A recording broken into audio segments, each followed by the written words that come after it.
جہنمیوں کا تذکرہ ہوا اور کس طرح اللہ ان کو عذاب عطا فرمائیں گے اس کی کیفیت بیان ہوئی۔ اور قرآن مجید کا عمومی اسلوب ہے کہ جب وہ بری چیز کیا یا کفار کا تذکرہ کرتا ہے تو اس کے مقابل اہل ایمان کا تذکرہ بھی کرتا ہے۔ جہنمیوں کا تذکرہ ہوتا ہے تو جنتیوں کا تذکرہ بھی ہوتا ہے، وعد اور وعید دونوں ساتھ ساتھ عموماً آتی۔ تو اسی کی نسبت سے اب فرمایا کہ ان کے مقابلے میں وہ لوگ جو ایمان لائیں گے اور عمل صالح کریں گے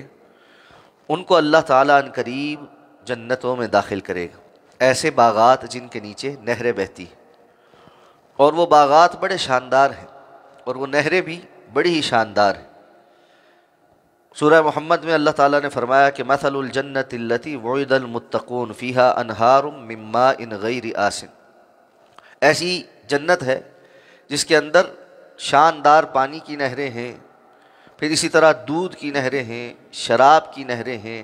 اور شہد کی نہریں ہیں، اور ایسے ایسے چشمے ہیں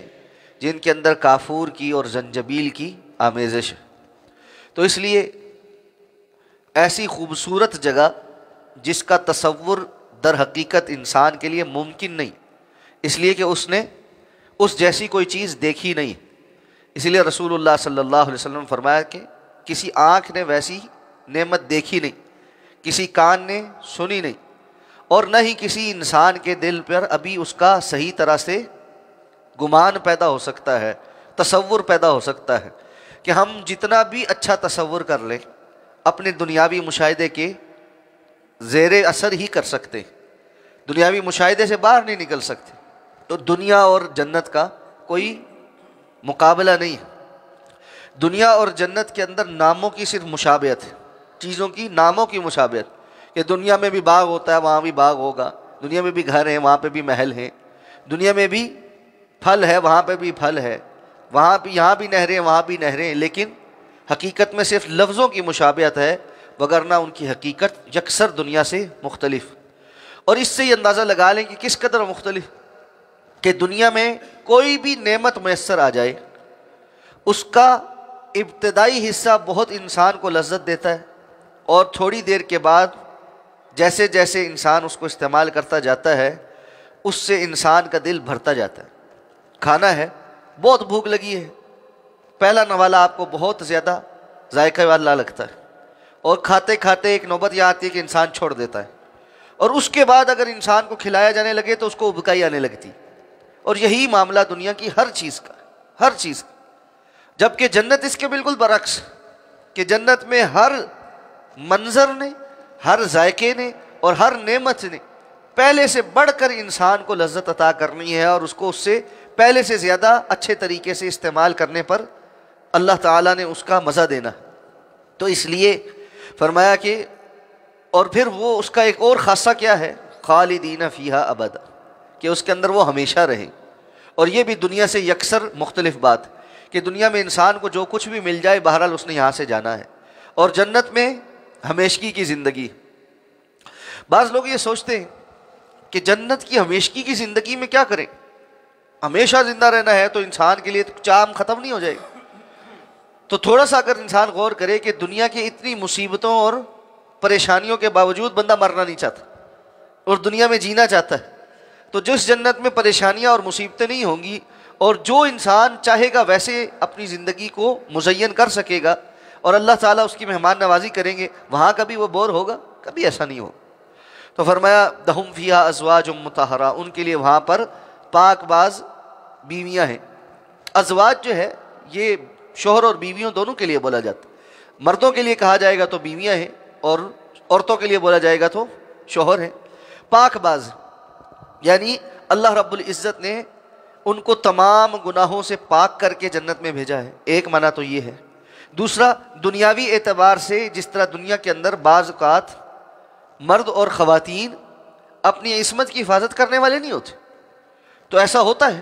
کہ کسی عورت کے ساتھ ایسا بندہ اس کے نکاح میں آ جاتا ہے کہ جو پاک باز نہیں ہوتا، کسی مرد کے نکاح میں ایسی عورت آ جاتی ہے جو پاک باز نہیں ہوتی، لیکن جنت میں یہ اللہ تعالیٰ نے نعمت عطا فرمانی ہے کہ جنتیوں کے جو زوج ہوں گی وہ پاک باز مطہرہ پاکیزہ ہیں، کسی قسم کی وہاں پر فحاشی اور بد کرداری کا کوئی تصور موجود نہیں۔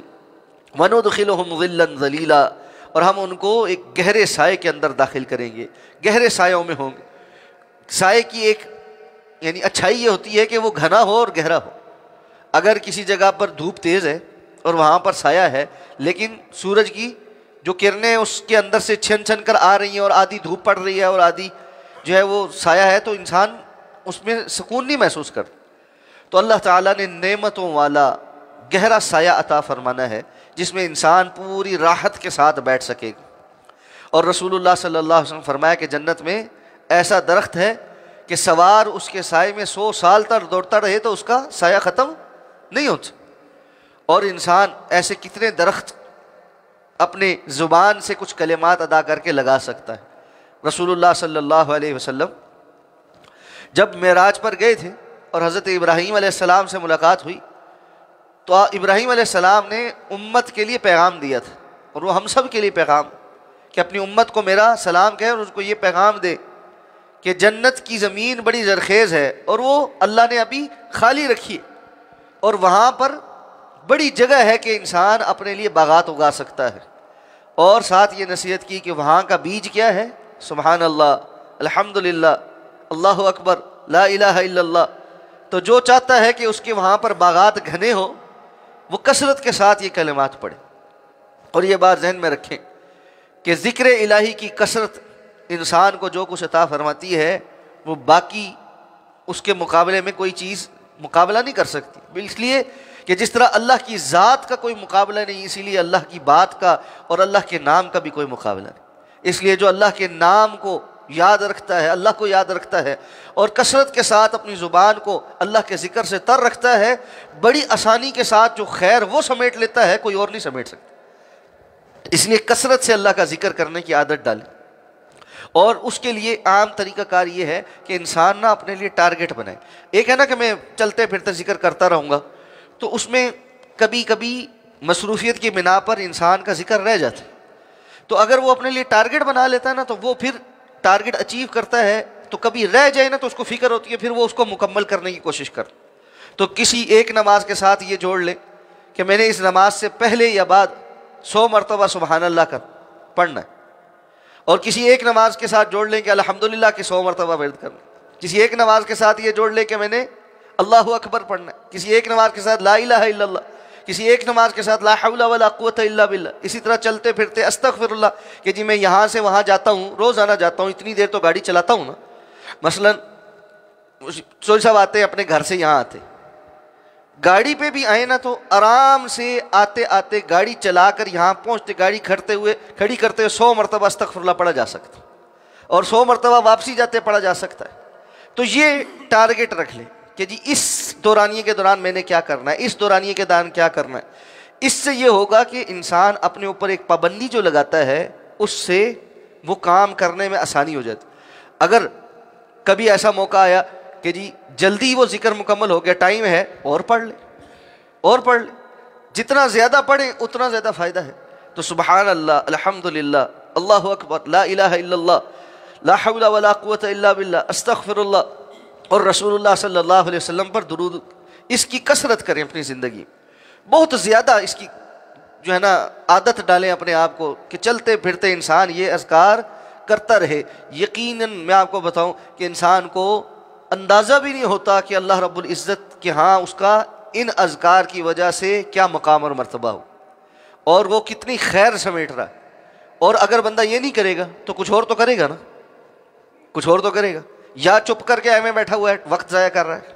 یا کوئی اور فضول بات کر رہا ہے جس کے نتیجے میں اس کی زبان سے کوئی نہ کوئی بات ایسی نکلے گی جو اس کے خلاف لکھی جا رہی۔ تو اس زبان کو استعمال کرتے رہیں خیر پر، تاکہ یہ شر پر استعمال نہ ہو۔ اور جب انسان اپنے آپ کو تنہائیوں میں خیر کی ذکر کی عادت ڈالتا ہے تو اللہ تعالیٰ عام طور پر بھی اس کی حفاظت کرتے ہیں اور توفیق عطا فرماتے ہیں کہ جب وہ زبان سے بات نکالے خیر والی ہے۔ اور جو بندہ عام طور پر چپ کر کے بیٹھا رہتا ہے، شیطان اس پر حاوی ہوتا ہے، اور اس کے لیے یہ امکان بڑھ جاتا ہے کہ عام طور پر جب گفتگو کرے گا تو کوئی گالم گلوچ کرے گا، کوئی غیبت چغلی کرے۔ اس لیے خیر کے اوپر اپنے آپ کو مصروف رکھنا۔ فرمایا اللہ تعالیٰ تمہیں اس بات کا حکم دیتے ہیں کہ امانتیں ان کے اہل کو سونپو۔ بعض مفسرین نے لکھا ہے کہ یہ آیا مبارکہ اس وقت نازل ہوئی کہ جب فتح مکہ ہوا تو رسول اللہ صلی اللہ علیہ وسلم سے بیت اللہ کی چابیاں حضرت عباس رضی اللہ تعالیٰ عنہ نے مانگی۔ بیت اللہ کے معمولات کا پتہ ہے کہ بہت سارے وہاں پر نا معمولات ہوتے تھے، جیسے پانی پلانے کی ذمہ داری ایک قبیلے کے پاس تھی، کھانا کھلانے کی ذمہ داری ایک قبیلے کے پاس تھی، اسی طرح چابیاں جو ہے وہ ایک قبیلے کے پاس تھیں، اس کو قبیلہ شیبہ کہا جاتا۔ تو جو ہے نا اس وقت یہ چابیاں جو ہے یہ حضرت عثمان بن طلحہ رضی اللہ تعالیٰ عنہ جو بھی مسلمان نہیں ہوئے تھے ان کے پاس تھی، یہ شیبہ خاندان سے تھے اور نسل در نسل یہ بیت اللہ کی کلید بردار تھے، چابیاں ان کے خاندان کے پاس ہوتی تھی۔ تو یہ بیت اللہ کی چھت پہ چڑھ گئے، رسول اللہ صلی اللہ علیہ وسلم نے ان سے کہا کہ آپ بیت اللہ کی چابیاں ہمیں دے دیں، تو کہنے لگے کہ یہ چابیاں میں نہیں دوں گا۔ آپ نے حکم دیا، صحابہ نے پکڑا، چابیاں لے لی۔ اس موقع پہ یہ آیت نازل ہوئی، ان اللہ یأمرکم ان تؤدوا الامانات الی اہلھا، اللہ آپ کو اس بات کا حکم دیتا ہے کہ آپ امانتوں کو ان کے اہل کے سپرد کریں۔ آپ نے عثمان بن طلحہ کو واپس بلایا، جبریل نے آپ کو بتلایا کہ اللہ تعالیٰ چاہتے ہیں کہ یہ چابیاں واپس عثمان بن طلحہ کو ملیں، اور اس بات کا اعلان بھی کر دیں کہ قیامت تک یہ چابی اسی خاندان میں رہے گی۔ تو عثمان بن طلحہ کو بلا کر آپ صلی اللہ علیہ وسلم جب وہ چابیاں واپس کی تو انہوں نے اس وقت کلمہ پڑھا اور مسلمان ہو، اور اس دور سے لے کے آج تک رسول اللہ صلی اللہ علیہ وسلم کی اس حدیث پر اسی طرح عمل۔ یہ شیبی خاندان کے پاس یہ اعراض ہے، سعودی عرب کا فرما روا کوئی بھی ہو اور حکومت کسی کی بھی ہو، بیت اللہ میں اگر کسی نے داخل ہونا ہے تو ان کے خاندان کے ایک بندے نے آنا ہے، اس نے تالا کھولنا ہے، وہ کھولے گا تو کوئی اندر جائے گا، واپس تالا وہ بند کرے گا، چابی ان کے پاس رہے گی۔ تو یہ ایک اعزاز ہے جو اللہ تعالیٰ نے ان کو عطا فرمایا۔ اس کے ساتھ ساتھ یہ حکم عام بھی ہے کہ جب کبھی بھی امانتیں کسی کے سپرد کرنی ہو تو اس کی اہلیت دیکھو کہ اس میں یہ اہلیت ہے بھی کہ نہیں۔ یہ نہیں کہ کسی کی سفارش پہ، قرابت داری کی وجہ سے، کسی کے بغض میں، کسی دوسرے کو بڑھانے کے لیے جو ہے نا کسی چیز کی امانت اس کو پکڑا دی جائے۔ اور امانت ذمہ داری کا نام ہے اصل۔ رسول اللہ صلی اللہ علیہ وسلم سے جب آپ نے یہ فرمایا کہ قیامت کے قرب میں سب سے پہلے امانت اٹھا لی جائے گی اور خیانت عام ہو جائے گی، تو آپ سے پوچھا گیا ایسے کیسے؟ تو آپ نے فرمایا کہ اذا وسد الامر الی غیر اہل، جب معاملات کو نااہل لوگوں کے سپرد کر دیا جائے، ذمہ داری اٹھانے کے قابل نہیں لیکن اس کو دے دی، پتہ ہے کہ اس کے اندر قابلیت کوئی نہیں، تو ایسے میں جب اس طرح سے ذمہ داریاں تقسیم ہونے لگیں گی، لوگ اپنے تعلقات اور اپنی قرابت داریاں ان چیزوں کی بنیاد پر نااہل لوگوں کے سپرد ذمہ داریاں کرنے لگیں گے، تو پھر آپ نے فرمایا فانتظر الساعہ، قیامت کے قائم ہونے کا انتظار کرنا۔ اور آج ہمارے سامنے جو کچھ مرضی ہو جائے، ووٹ تو جی ہم نے برادری کو دینا، جو کچھ مرضی ہو جائے ہمارا تو جی فلاں سے تعلق ہے اس لیے ہم نے ووٹ اس کو دینا ہے، ہم نے ذمہ داری اس کو دینی۔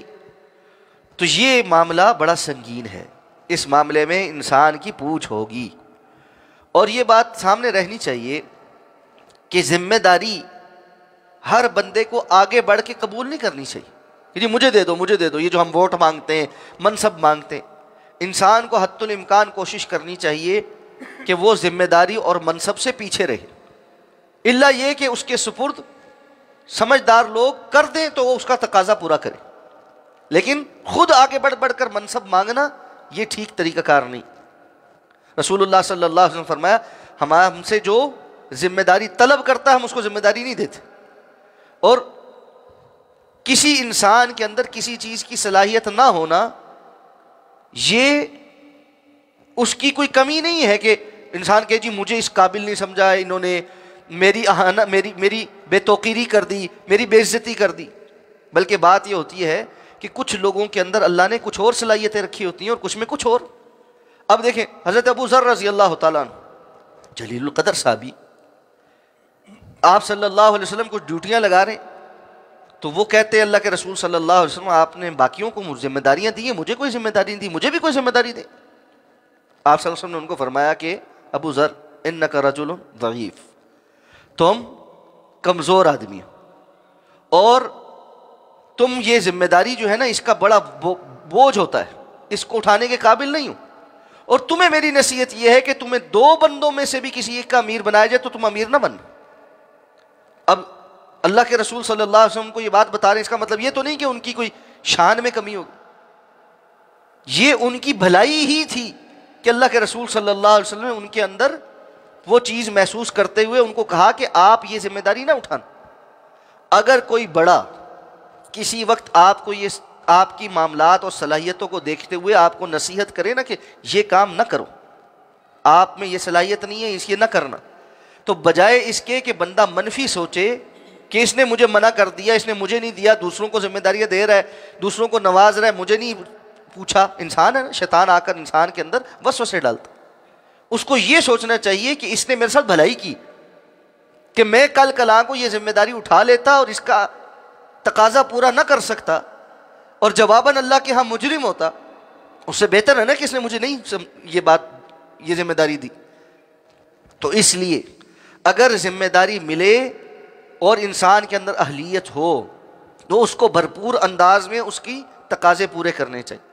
اور اگر ذمہ داری وہ نہیں اٹھا سکتا، نہیں اس کو سمجھا اس کے تقاضے پورے کر سکتا، اس کو معذرت کرنی چاہیے اور نہ ہی اپنے آپ کو پیش کرنا چاہیے۔ تو یہاں اللہ کے رسول نے ان کو کہا کہ تمہیں 2 بندوں پہ بھی امیر بنایا جائے تو تم امیر نہ بن، اس لیے کہ وہاں بسا اوقات سخت فیصلے لینے پڑتے، بعض لوگوں کا دل بہت نرم ہوتا ہے اور وہ انتظامی امور کو نہیں سمجھتے، انتظامی امور علیحدہ قسم کی صلاحیت کا تقاضا کرتے ہیں، بہت نرم انسان بھی انتظامی امور میں نہیں چلتا اور بہت سخت انسان بھی انتظامی امور میں نہیں چلتا۔ بہت بندہ سخت ہو، لوگ اس کے ارد گرد سے بھاگ جاتے ہیں، کام نہیں کریں گے، ڈرتے رہیں گے، صلاحیتیں دب جائیں گی۔ بہت نرم انسان ہوا تو لوگ اس کی نرمی سے فائدہ اٹھاتے ہوئے چکر مکر کر جائیں گے اور کام ہی نہیں کریں گے۔ اس میں ایک بڑا بیلنس انتظام بندہ چاہیے ہوتا، جو کسی کو کسی ٹائم نرمی سے، کسی ٹائم سختی سے، کسی ٹائم پیار سے، کسی ٹائم غصے سے دیکھتے ہوئے کہ کہاں کس طرح کس کو چلانے کی ضرورت ہے، چلانے والا ہو، یہ بندہ انتظامی امور میں کامیاب ہوتا۔ بہت سخت گیر انسان ہے، آپ اس کو کسی کام پہ لگائیں گے سارے لوگ متنفر ہو جائیں۔ بہت نرم انسان ہے، سارے لوگ ویلے ہو جائیں۔ جو اوپر بیٹھا ہوا ہے اس کو یہ سمجھنا چاہیے میں ذمہ داری کس کو دے رہا ہوں۔ اچھا، آپ کسی وقت کسی جگہ ذمہ داری دیتے ہیں، جی یہاں کھڑے ہونا ہے اور یہ ذمہ داری ادا کرنی۔ کچھ لوگ ہوتے ہیں جو ذمہ داری کا احساس کرتے ہیں، آپ کو پتہ ہے یہ بندہ احساس کرنے والا یہاں سے ہلے گا نہیں، اور کچھ لوگ ہوتے ہیں جو بڑا لائٹ لیتے ہیں اس کو، ٹھیک ہے یہاں کھڑا کیا ہے، تھوڑی دیر ادھر ادھر گھوم پھر لیا، پھر آ کے کھڑا ہو جاؤں گا، وہ تھوڑی دیر گھومنے پھرنے میں کام سارا خراب ہو جاتا۔ تو یہ معاملات، اس لیے جب کبھی بھی زندگی میں امانتیں سونپنے کا وقت آئے، ذمہ داریاں سونپنے کا وقت آئے، تو ہم میں سے ہر کسی نے اس مرحلے سے گزرنا ہوتا ہے۔ ہمیں اپنی زندگی میں ان مرحلوں پر ان کو ذمہ داری دینی چاہیے جو اس ذمہ داری کے اہل، اور والدین کا یہ بھی کام ہے کہ وہ اپنے بچوں کے اندر اس بات کو پرکھنا شروع کریں کہ کون کتنا ذمہ دار ہے، کون کس طرح کی ذمہ داری اٹھا سکتا ہے، کس طرح کی ذمہ داری نہیں اٹھا سکتا، اس کے مطابق پھر آئندہ زندگی میں ان کو لے کر چلنا اور اس کے مطابق ان کے ساتھ ڈیل کرنا، اور اسی طرح ان کی تربیت کرتے ہوئے جس جگہ پر کچھ کمی ہے وہاں بہتری کرنے کی کوشش کرنا۔ یہ ہماری ذمہ داری ہے جو ہم نے اپنی اگلی نسلوں کے اندر منتقل کرنی۔ آیا مبارکہ کے اگلے حصے پر انشاءاللہ بات کریں۔ سبحانک اللہم و بحمدک، نشہد ان لا الہ الا انت، نستغفرک و نتوب۔